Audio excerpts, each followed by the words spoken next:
A reencarnação está na Bíblia, #303. No capítulo, no Evangelho de Jesus, segundo Marcos, escrito por Marcos, capítulo 9, versículo 1.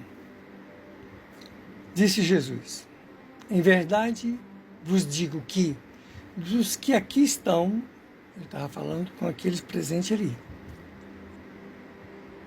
ele devia estar numa pregação lá, no meio de uma multidão.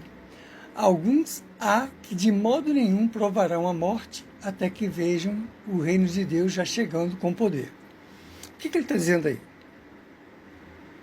Que muitos daqueles, ou alguns daqueles que estavam ali, não iriam passar para outro estágio, outro mundo, não iria ser degradado para um mundo inferior, que não provarão a morte, porque Jesus não podia se contradizer. Se ele surgiu depois de 3 dias e provou que a morte não existia, não ia se contradizer, dizer que existia a morte. Não era bem isso. Jesus não escreveu uma linha sequer no Evangelho. Tudo foi escrito pelos evangelistas, que muitos deles eram semi-analfabetos, ou quase apagados mesmo. O único que tinha uma instruçãozinha era Mateus, que era cobrador de impostos, tinha uma instruçãozinha. E Lucas, que era médico. Mas Lucas não teve convivência com Jesus. Lucas apareceu bem depois. Já Lucas foi secretário do apóstolo Paulo. Ele não foi discípulo de Jesus, ele foi apóstolo, que é uma coisa. Discípulo é conviver com o mestre. Então, o que Jesus está dizendo aqui? Em verdade vos digo que dos que estão aqui, alguns aqui de modo nenhum provarão a morte, até que vejam o reino de Deus já chegando com poder. O que é o reino de Deus? É quando Jesus estabelecer aqui na terra, porque nenhum homem vai estabelecer a paz aqui na terra. Nenhum. Não existe. Nunca haverá um homem, só Jesus vai estabelecer a paz aqui na terra. Só Ele. Claro que ainda temos esse milênio todinho para sofrer reencarnações, porque antes do fim desse milênio, pode esquecer. Porque tem uma outra passagem que diz o seguinte: todos esses espíritos que Deus deu a Jesus para ele educar, ele vai dar chance até o final desse milênio reencarnar aqueles que ainda se mostram com alguma competência para entender o novo mandamento de Jesus. O amai-vos como eu vos amei. Porque muitos desses espíritos terríveis, assassinos vorazes, terríveis, almas terríveis, eles já foram e já estão sendo degradados para um mundo inferior. Porque esse aqui, como eu já disse um monte de vezes, esse aqui é o segundo mundo dos mais inferiores do universo. Só tem um abaixo de nós, que é o mundo primitivo. E é possível que gente aqui ainda vá para lá. Ou para mundos que estão, como esse mundo aqui, há 36 mil anos atrás. Porque esse já é o 6º ciclo de 6 mil anos que nós estamos passando. Vamos finalizar agora, nesse final desse milênio. Então, é isso que Jesus quer dizer.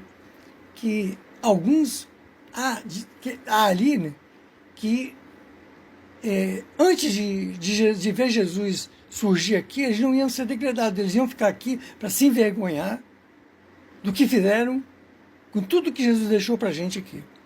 Aqueles que o crucificaram, entendeu?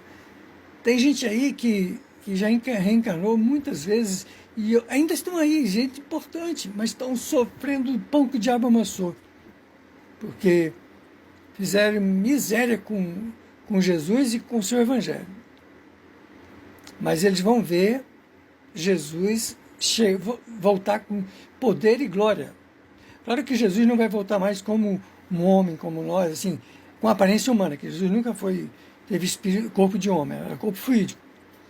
Já expliquei isso em outras passagens aí. Por isso que é a Virgem Maria, ele não teve relacionamento com José.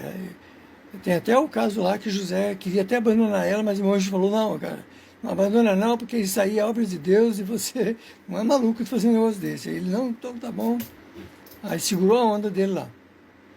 Mas aí, o significado dessa passagem é a reencarnação. Por quê? Aqueles espíritos vão ficar reencarnando aí, entendeu? vão pagar, vão comer o pão que o diabo amassou, entendeu? E vão ver Jesus voltar com poder. Aí sim, depois eles vão ser degradados. Por isso que a gente aqui, ó, alguns há que de modo nenhum provarão a morte, quer dizer, é a morte espiritual, a perda da oportunidade de evoluir, de ficar aqui, porque esse mundo vai passar mundo regenerador, um mundo melhor. Tá? Isso aqui não é um mundo de cão sem dono, não. Tem um governante, é Jesus. Mas, diante de tanta porcaria que nós fizemos pelos milênios afora, ele está desse jeito que está aí. Entendeu? E a culpa de milhões de homens estarem presos aí é porque não ensinaram a eles a lei universal da reencarnação. Porque se eles soubessem disso, que depois vão ter que voltar para pagar tudo de miséria que fizeram, mas só que grande parte dessa culpa vai recair em cima dos religiosos que não ensinaram a verdade, que solaparam a verdade deles.